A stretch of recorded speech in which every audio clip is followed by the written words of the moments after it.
Well, investigators reportedly have video from inside the church at the time of the shooting showing the gunman methodically executing churchgoers, shooting even children in the head. The video is said to show shooting lasting for about 7 minutes. This church routinely videotaped its services. This, as a Defense Secretary Jim Mattis says that he's ordered the Department of Defense Inspector General to investigate why the Air Force did not turn over the shooter's domestic violence convictions to the FBI National Background Check Database, which could have blocked the shooter from legally purchasing his 4 weapons. A slew of missed red flags, missed opportunities to have perhaps prevented this, including an El Paso police report detailing his escape from a mental health facility in 2012. We also now know he threatened his military superiors with death threats and tried to smuggle weapons onto an Air Force base.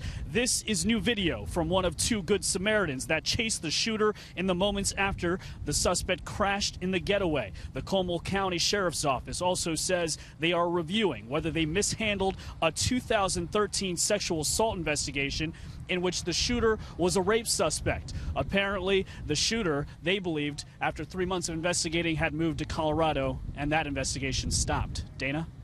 Really interesting, Brian. What do you know about what's being done to help the victims' families at this time? We've seen grief counselors here. They've been at vigils, they've been at schools and at homes. They've been here just trying to help this community cope with such a devastating loss. 26 faces that you see on your screen there. And then there's the emotional support canines. They have been on scene, also at schools, helping people just give some sort of levity or just cry with these canines. We know that these canines have been requested especially by the first responders' families who showed up on the scene. Just a terrible, horrific. They've been helping them. Listen. When they saw the dogs, it was a chance for them to just pet. And as one of them said, this is the first time I smiled in 4 days. And in that process of hugging the dog, they open up and they talk about what they've gone through. And a key part of the healing process is to be able to talk about what you've been through. And dogs become that safe thing to do that.